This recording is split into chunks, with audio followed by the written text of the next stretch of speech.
रूस के रेडार पर ईस्टर्न यूक्रेन के कई शहर। इस वक्त की बड़ी खबर ब्रेक करें विजुअल्स के साथ। रूस से यूक्रेन पर हमले की रणनीति बदली, यह बड़ी खबर है। यूक्रेन आर्मर्ड फोर्सेस के जनरल स्टाफ ने दी जानकारी। लीमन, बाखमुत और अवदीविका पर रूस का फोकस, मतलब वापस फोकस है।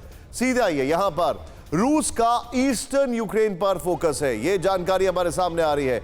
हाल के दिनों से यूक्रेन की तरफ से रूस के अंदर हमले से बौखलाया है मॉस्को, यह इंफॉर्मेशन है। फिर अगली खबर, रूस अब ईस्टर्न यूक्रेन के शहरों पर बड़े हमले की तैयारी में लगा है।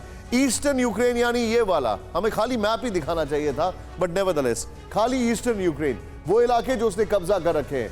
पूर्वी यूक्रेन के लीमन, बाखमुत और अवदीविका पर रूस का फोकस है। यूक्रेन आर्म्ड फोर्सेस के जनरल स्टाफ ने यह जानकारी दी है। इस सब के बीच में एक और बड़ी खबर, सीधे आइए।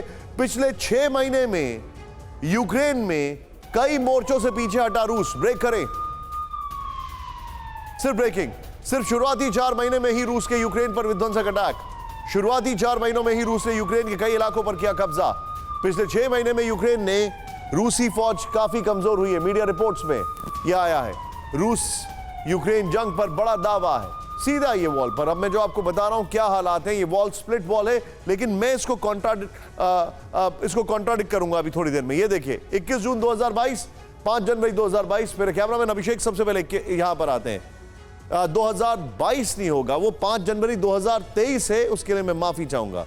ये देखिए, ये जो आप कलर्स देख रहे हैं, यहां पर ये यूक्रेन के ऊपर, इसमें यहां पर रशियन एडवांसेस जो थे आपको येलो में दिखाई दे रहे हैं।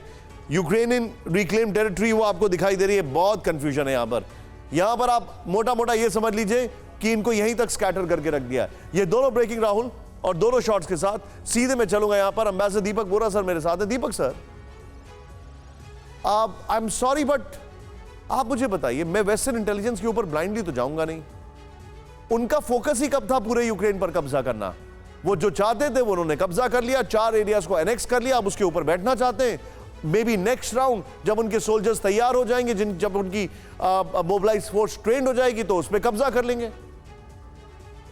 ये बहुत सिंपल है इस समय से। ये आप भी जानते हैं, आप कई बार कह चुके हैं, बाकी सब विशेषज्ञ भी यही कहते हैं।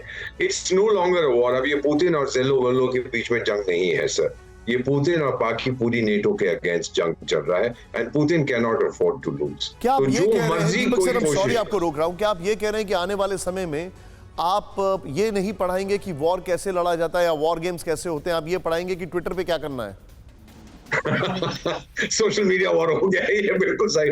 एज लॉन्ग अगर लोग नहीं मरते हैं ना ट्विटर पे, तो कोई नहीं मरता है। अगर उस पर लिमिट की जाए तो बहुत अच्छी बात है। इधर से गाली चलेगी, उधर से गाली चलेगी, वी विल वेलकम दैट।